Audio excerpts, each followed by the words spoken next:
The government of Uganda updates on the current status of the implementation of the new secondary school curriculum. We have the story in our bulletin today. Welcome to TV Africa News. Hope you had a beautiful day. This is Africa Today. My name is Nahaba Kajura, but first are the headlines. Tanzanian President Samia Suluhu expected in Uganda for signing of oil deals. Government updates on the current status of implementation of the new secondary school curriculum. Strike over civilian massacres bring Democratic Republic of Congo's east to a halt. And in our sports today, rally returns with Brera Bristol SMC Challenge. Well, let's have the news in detail. Now, the director of the National Development Curriculum, Dr. Grace Baguma, has said that Senior 1 students who are resuming studies on Monday will start from where they ended from in the curriculum, which will end in August 2021. Now, Dr. Baguma also appealed to parents to support their children as government buys more materials. This was during a press conference held at the Uganda Media Center in Kampala. We have more. Addressing journalists at the Uganda Media Center in Kampala, Dr. Grace Baguma, the Director, National Development Curriculum Center, said the new lower secondary curriculum is intended to support the education system, produce complete products of students by turning education into more of practical than theory. She therefore reminded schools which have not yet received curriculum materials for elective subjects to pick them from the National Curriculum Development Center.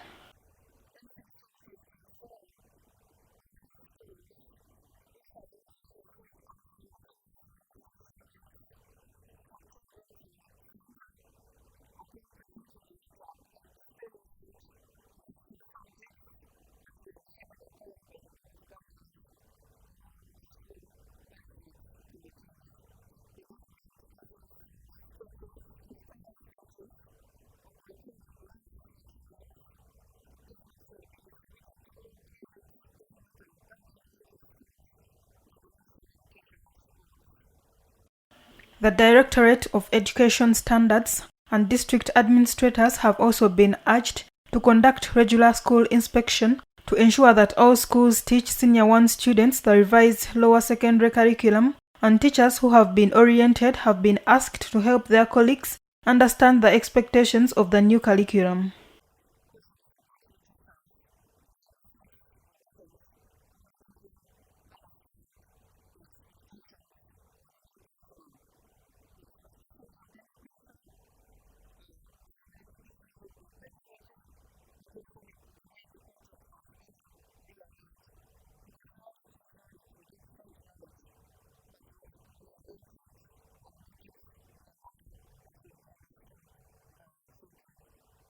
Dr. Baguma also said that teacher orientation for the new curriculum shall continue annually, although NCDC already carried out orientation for 20,000 Senior 1 teachers by February 2020 countrywide.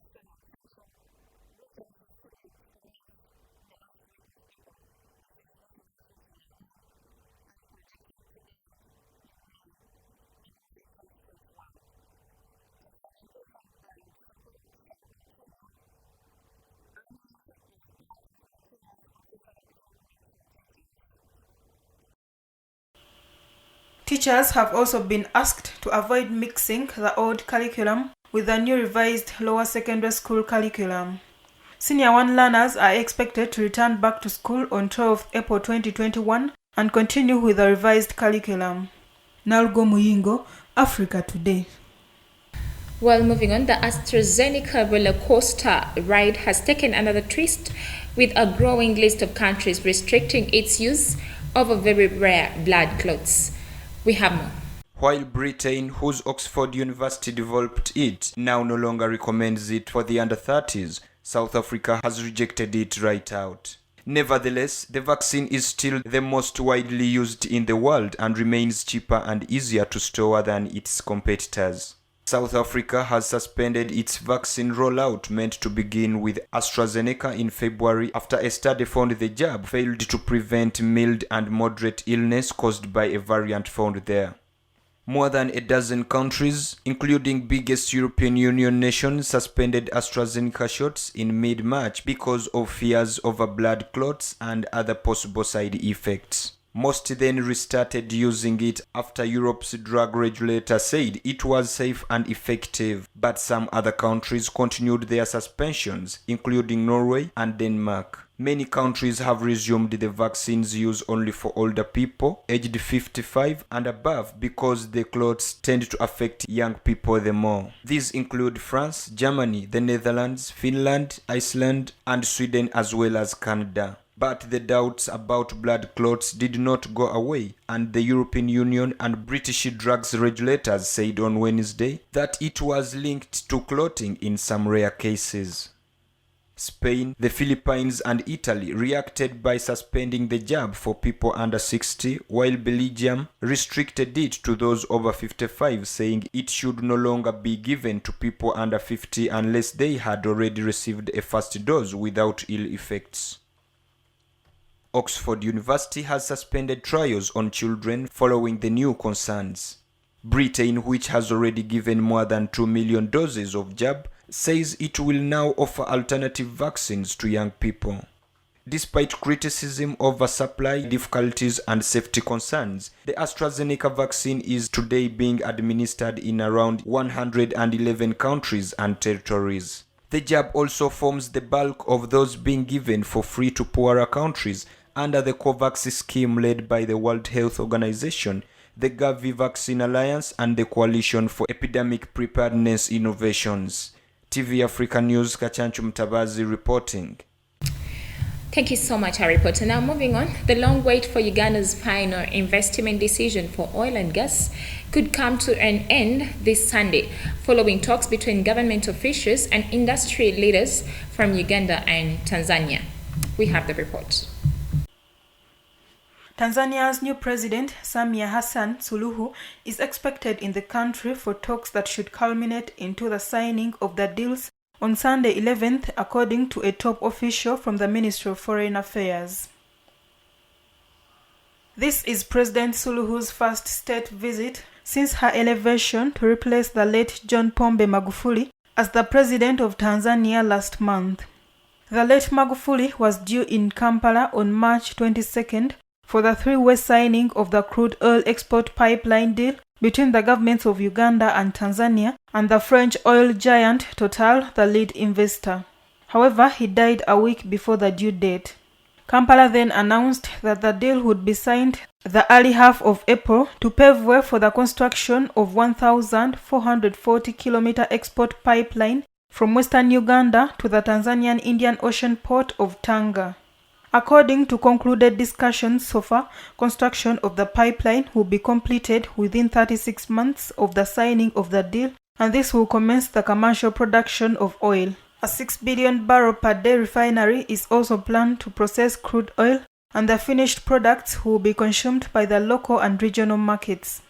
President Magufuli had vowed that it would take as short as 18 months and wanted all the other processes fast-tracked. The project is due to cost $3.5 billion. Well, thank you so much, our reporter. Now, the International Monetary Fund has warned Kenyans protesting its loans to the government that they face job cuts, tax increases, and expensive loans without its assistance. We have the report. The IMF has released a statement following public outrage over the government's growing appetite for debt after it approved a $2.34 billion loan to Kenya, saying its bailout has saved the country from a debt crisis in the mid of the COVID-19 pandemic. The IMF said the loan would help Kenya tackle COVID-19 in the short run and balance its books in the long run by replacing expensive bank loans with concessional financing from bilateral countries and multilateral institutions.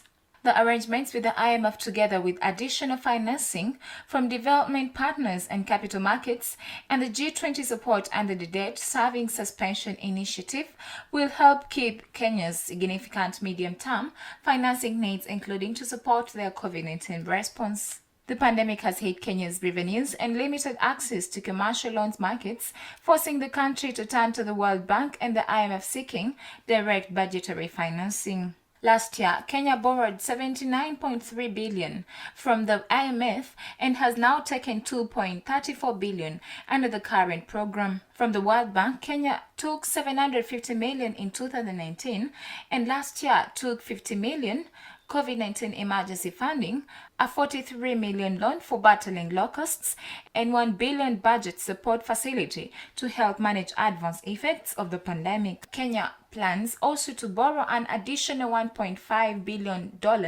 from the World Bank this year. Well, let's go for a quick break. We shall come back with more news.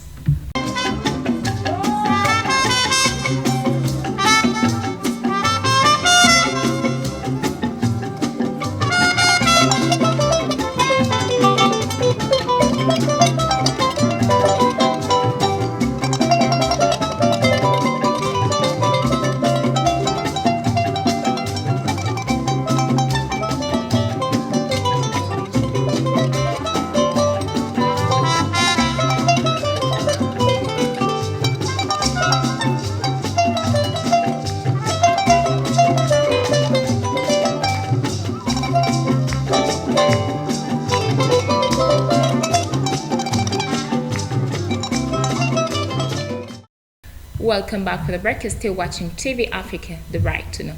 Now, moving on in our international news today, 2 cities in Eastern Democratic Republic of Congo were paralyzed on Monday on the first day of protest strikes over continuing massacres of civilians, which the army and the UN peacekeepers have failed to stop. We have the report. Pressure groups including Veranda Mushanga and Fight for Change called at the weekend for people to halt their normal routines for 10 days in the Beni region and Butembo in the east of the sprawling Democratic Republic. Sylvain Kanyamanda, mayor of regional economic hub Butembo, told journalists that the young people from Lucha demonstrated outside the MONUSCO office, though economic operators haven't been able to work, schools closed and the city paralyzed. Witnesses told journalists that the Kasindi Road leading to the Ugandan border, an important artery for goods and agriculture produce, was also almost deserted on Monday. Almost 300 youths took part in a dangerous impromptu search across 45 kilometers, which are 28 miles, of bush territory on Friday, looking for allied Democratic Forces militants. Thank you so much, our reporter. Now, the violent escalation of an insurgency in northern Mozambique last month whipped up fresh concerns about security in southern Africa, a region that has enjoyed relatively stability in recent decades, calling for an emergency summit to address the issue. Our reporter has more. The recent escalation began when more than 100 well-armed rebels attacked Palma on March 24th and held more than half of the strategic center for more than 10 days. Islamic State-linked militants raided the coastal town of Palma on March 24th, killing dozens and forcing thousands of residents to flee and pushing Francis Total to desert a nearby multi-billion-dollar gas project. President Nyusi announced on Wednesday that government forces had regained control of Palma after a prolonged battle with the rebels. 5,000 African leaders, the presidents of Botswana, Malawi, South Africa, and Zimbabwe met with Mozambican President Filipe Nyusi in Maputo on Thursday for emergency talks as part of the 16-nation Southern African Development Community, known as SADC, to tackle the disconcerting issue of jihadists' violence in the northern Mozambique. Botswana's leader, And SADC Chair Mokwesi Masisi said there was need for an integrated and coordinated regional approach to deal with terrorism. Well, thank you so much, our reporter. Now, moving on, with 3 days to go before the presidential election, Benin voters remain split over the election, with some saying they will support the current president, Patrice Talon, for re-election, while others are criticizing the vote as skewed in Talon's favor after the main opposition leaders were sidelined in a crackdown. We have the report. Polling stations opened at 6 a.m. across the arid Horn of Africa nation, which overlooks one of the world's busiest trade routes at the crossroads between Africa and the Arabian Peninsula. Some 215,000 citizens are registered to vote in the ballot, pitting Gwela 73 against a little-known businessman widely seen to pose little threat to the strongman who inherited power in 1999. Djibouti's main opposition party boycotted the vote, leaving Zakaria Ismail Farah, a 56-year-old political newcomer and importer of cleaning products, as Gwela's only challenger. Gwela, who has clinched at least 75% of the vote in every presidential election he has contested, held his final campaign rally on Wednesday, urging voters to turn out in large numbers. Well, thank you so much, our reporter. Now, G20 finance ministers and central bankers agreed on Wednesday to extend a moratorium on debt interest payments for the poorest countries, which could lag behind the global recovery for the coronavirus pandemic. Our reporter has more. In an online meeting, the group of the 20 most powerful nations also offered its support for the International Monetary Fund's plan to boost its reserve offerings by $650 billion to help impoverished countries. The IMF has forecast faster than expected global economic growth this year of 6% after the pandemic in 2020 caused the worst peacetime downturn since the Great Depression. The U.S. Treasury Secretary Janet Yellen has warned of the risk that the pandemic reverses years of progress in fighting poverty and closing the gap between poor and rich nations. The G20 said the debt moratorium, which was introduced in April last year and extended in October until June 30th, would be prolonged one more time until December. Well, thank you so much, our reporter. Now, Exterminate All the Brutes is the latest docu-series produced by Oscar-nominated director Roel Peck that explores the uncomfortable truth about European colonialism in Africa and the lingering effects still experienced by Afro people worldwide within today's global neo-colonial society, as it challenges the audience to reflect on how this aspect of history has been told. We have the reports. Right after Peck finished the 2016 Oscar-nominated James Baldwin documentary, I Am Not Your Negro, he was given the green light by HBO to start creating his next project. Initially, he did not know how he'd structure the series, but started by examining 3 scholarly texts: Seven Lindiquivitz, Exterminate All the Brutes, Roxanne Dunbar Ortiz, An Indigenous People's History of the United States, and Mitchell Rolfe Troilot's Silencing the Past. When asked how he arrived at the choice to position his project from a completely authentic approach to historical accounts, Peck said that a whole baggage of history and knowledge have been told from a Eurocentric point of view.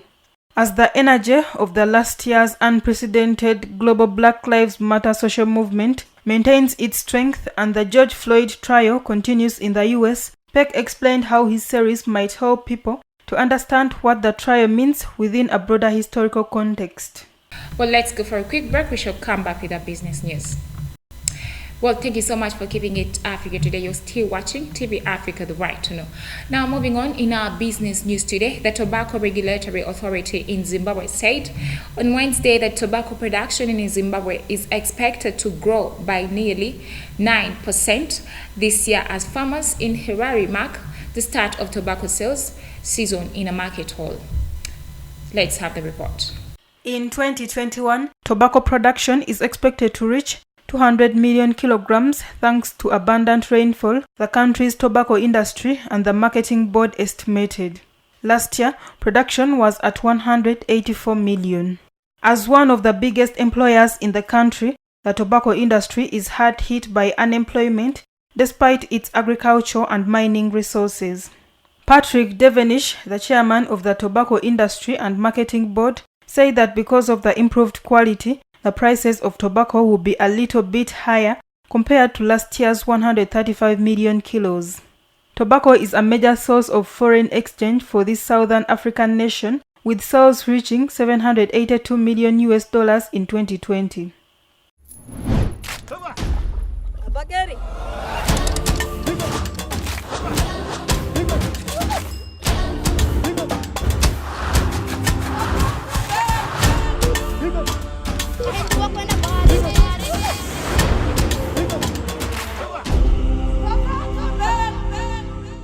Well, away from business, moving on in our health news today, the Africa Centers for Disease Control and Prevention said on Thursday that COVID-19 vaccines are safe, urging African member states fight misinformation and encourage uptake in vaccination.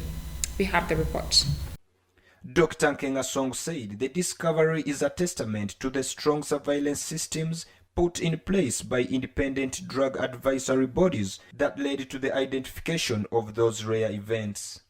The European Medical Agency, the World Health Organization, and numerous other health authorities have said repeatedly that the AstraZeneca vaccine is safe and that the protection it offers against COVID-19 outweighs the small risks of rare blood clots.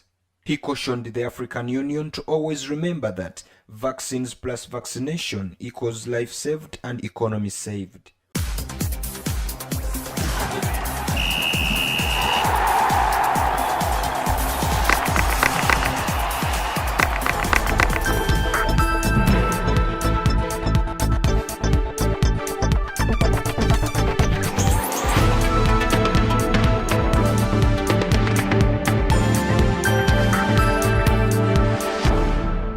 Quite interesting. It is hard to change the mindset of people, but we encourage you to go and have your vaccine. Now moving on in our sports news today, Bull FC became the first team to secure a slot into the round of 16 of this year's Uganda Cup after overcoming Blacks Power FC 5-1 on aggregate. We have the report. The Ginger-based side scored a 3-1 win over Blacks Powers at Chawazinga Stadium, Bugembe in Ginger, to complete a double over the FUFA Big League side. Bull FC had won the first leg 2-0 at Emokoli Grounds in Bukedea. Joseph Semju, Simon Peter Okech and Robert Mokotogotia scored a goal apiece of Bull FC, while Mike Siwu got the consolation for Blacks Power. Action resumes on Monday with the 5 games on card, where Prisons Maroons FC will host Telazo and Tiles in Luzira. Luwel United FC, who picked a draw in Alua, will host Rondoparaka. In Kasanawa, Busoga United will face Vipers Sports Club. Holders Prime FC, who outwitted Maira FC in the first leg, travel to Tororo. For the return leg, Walumbala City will be at home to URA FC. Katende Chawasinga, reporting for TV Africa. Thank you so much, our reporter. Now, still in our sports today, the long wait for rallying is over. Round 3 of the 2020 National Rally Championship is set for tomorrow in the Bora Bwiso Challenge Rally. We have the report. The event, formerly scheduled to be held in Masaka April last year, has been moved to Sembabule and will be done on private farms. There will be no fans in attendance due to COVID-19 prevention and control measures rolled out by the Ministry of Health. All competitors and technical support must return negative COVID-19 tests 72 hours to action day to be allowed in the only accredited media personnel will cover the event. There will be no super special stage at the one-day event. Will cover 6 sections with a total of 179.73 kilometers. The first 2 events of 2020 had 2 different winners, but none of these tops the long going into round 3 of the National Rally Championship. The crew of Duncan Mubiru and Musa Nsubuga recovered to win Rukali Lake Mbulo Mbarara early last year after leaders Rajiv Pareria and Posiano Rakataka dropping out in the penultimate and last section respectively. Hassan Ari and Joseph Kamia skipped Mbarara but went on to win the IUEA Ginger Rally and get maximum points. Mubiru didn't collect any points from Ginger after remaining to Geoffrey Lwega in the 4th section of the event. All this played in favor of Freddy Busula and Joseph Bongole in their Subaru N10. The crew finished second in Mbarara and posted a 5th placed finish in Jinja to ascend the top of the log. Now on 130 points, Busula will be looking to hold over Omar Mayanja on 110 points and Hassan Ali, who is on 100 points. Defending champion Yasin Nasser retired early in the Jinja Rally after remaining to fans at the Super Special Stage on the day 1 and is now set to sit out the Masaka event. This puts his chances of defending the title in jeopardy, and drivers like Hassan Ali, Mayanja, Rakataka and returning Jas Mangati will be looking to get points in the race to the championship. Katende Chabasinga, reporting for TV Africa. Thank you so much, our reporter. Now, before we end the bulletin, let's have a recap of our top stories. Tanzanian President Samia Suluhu expected in Uganda for signing of oil deals. Government updates on the current status of implementation of the new secondary school curriculum. Strike over civilian massacres bring Democratic Republic of Congo's east to a halt. And in our sports today, rally returns with Brera Bristol SMC Challenge. That was the news on TV Africa. Thank you so much for watching Africa Today.